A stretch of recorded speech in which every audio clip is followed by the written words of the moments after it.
તો પહેલાં તમારી પાસે ગેસની રિક્ષા હતી કે પેટ્રોલ? પેલા મારી પાસે પેટ્રોલની રિક્ષા હતી. પેટ્રોલમાં જે કાંઈ ખર્ચ આવતો એને ગેસમાં, જેમાં તમને મહિને આવકમાં ફાયદો થયો કે ગેરફાયદો? પહેલાં પેટ્રોલની હતી ને ત્યારે અમે છે ને રિક્ષામાં પેટ્રોલ મોંઘું થયું એટલે અમે થોડું કેરોસીન મિક્સ કરતા. અને જ્યારે અમે આ ગેસની સુવિધા જ્યારે આ સરકારે આપણે ગેસને રાજકોટમાં સમજી આપી ત્યારથી અમે છે ને આપણે ગેસમાં અમને ફાયદો છે થોડો. અને અમે ગેસથી ચલાવીએ અત્યારે અને અમે આજીવિકાનું એને આજીવિકામાં સમજી અમને વધારો થયો. અને ગેસના જે તમે પેટ્રોલનું એન્જિન વાપરતા એનો વર્ષે સરેરાશ જે કંઈ ખર્ચ આવતો એમાં એન્જિનમાં જે કંઈ ખર્ચ આવે છે ગેસમાં ઓછો કે વધુ? પેટ્રોલમાં મેન્ટેનન્સમાં વધારો હતો અને ગેસમાં જ્યારે અત્યારે આવી ત્યારે અમારો મેન્ટેનન્સમાં ઓછો ખર્ચો થયો. એટલે ગેસથી તમને ફાયદો છે?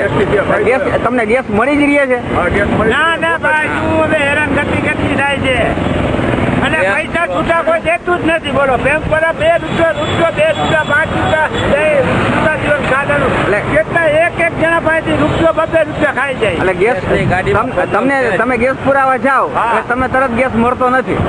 બીજા નંબરમાં પૂરવા વાળો છૂટા પૈસા લેતો જ નથી. કોઈ પંપ વાળો છૂટા પૈસા નથી. 2 કલાક લાઈનમાં ઉભું રહેવું પડે. એક પેટ્રોલ પંપ વાળો એક ગાડીને રૂપિયો 2 રૂપિયા ખાઈ જાય. કેટલા રૂપિયાની આવક થઈ?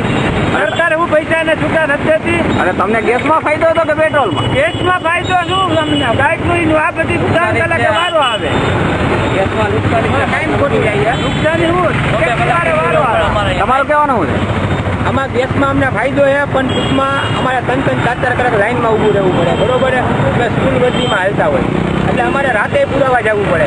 એટલે મેઇન લાઈન અત્યારે છે નહીં અમારી પાસે. મેઇન લાઈન આપણે 2 જગ્યાએ જ છે. એટલે બીજી જગ્યાએ સગવડતા કરી દે તો રિક્ષાવાળાને અગવડતા ન પડે. ગાડી આવે ટાઈમ બચે. પેટ્રોલ પંપે ગાડી આવે ત્યારે તમે અહીંયા જાઓ જોવા અને ખ્યાલ આવે કે કેટલી લાઈન છે. અને પૈસા કોઈ ક્યારેક તો રાતે પુરાવા જવું પડે 12 વાગે. 4 વાગે વારો આવે. કોઈ પંપે છૂટા પૈસા હું કામ નથી દેતા ભાઈ આપણે? અને ગેસ પૂરો મળતો નથી કાંઈ. અમારે ઘરે જોઈએ એટલે અમે જાતા કરીને ભાગવું પડે. અમારે ક્યાં જાય? તમારું કહેવાનું હોય? અમારે કહેવાય કે અમારે 2 કલાક ધંધો ખોટી કરી અહીંયા લાઈનમાં ઊભું રહેવું પડે. ત્યાં લાસ્ટની સારું બેનિફિટ અમારો ફાળો એમાં નીકળી જાય.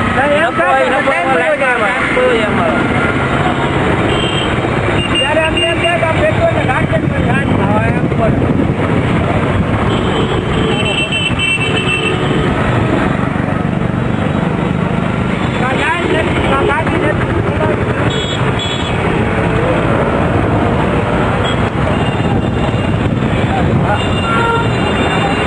આ કઈની રિક્ષા?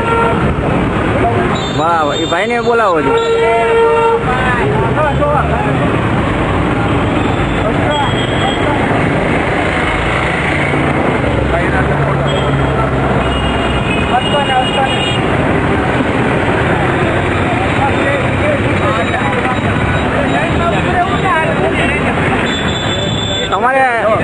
તમારી રિક્ષા છે એ પેટ્રોલની છે કે ગેસની? પેટ્રોલ તમે ગેસની હજી નથી કરી એની પાછળ કઈ કારણ? અને આ જે લોકોએ ગેસની રિક્ષા લીધી એમાં કઈ કંપનીની રિક્ષા સારી આવે? બીજી કોઈ કંપની ગેસની બનાવતી જ નથી? બનાવે પણ નામ નથી. બજાજ કંપની બનાવે ટીવીએસ. બજાજમાં મેન્ટેનન્સમાં ઓછો ખર્ચો થાય. રિક્ષા આવી નથી. આ રિક્ષાની તોલે એ રિક્ષા નથી આવતી. રિક્ષા અને ટીવીએસ ચેમ્પિયન રિક્ષામાં શું છે કોઈને ભરોસો બેહતો નથી. આ જે રિક્ષાના કારીગર છે બધી કોઈ પણ જગ્યાએ કામ છે સ્પેર પાર્ટ બધું મળી રહે. બરાબર છે? ઓલી નવી કંપની છે બજારમાં નવી છે એટલે કોઈ ભરોસો કરે નહીં. તો તમારું કહેવાનું એમ થાય કે ગેસ આવ્યો કે પેટ્રોલ આવ્યો તમને કોઈ આવકમાં ફેરફાર? આવકમાં કાંઈ ફેર નથી પડ્યો જાજો. ફાયદો લાઈનમાં ઊભું રહેવું પડે વધારે. કાંઈ ફાયદો નથી. ગેસથી આવ્યો ને ગેસથી ઓછા કે ભાઈ હાલો પેલા 150 નો પેટ્રોલ પુરાના બદલે 60 નો 70 નો 80 નો ગેસ આવે. એની સામે 2-3 કલાક બીજા અમારા બગડે છે. નથી એની આવું ધંધો થઈ શકતો કે સામે જે આપણને જે પ્રોફિટ હોવો જોઈએ પ્રોફિટનો ગાળો અમુકના 3-4 કલાકના જે ધંધાના સમયે ગેસ પુરાવામાં વયો જાય છે તો ફાયદો શું આપણને ગેસની?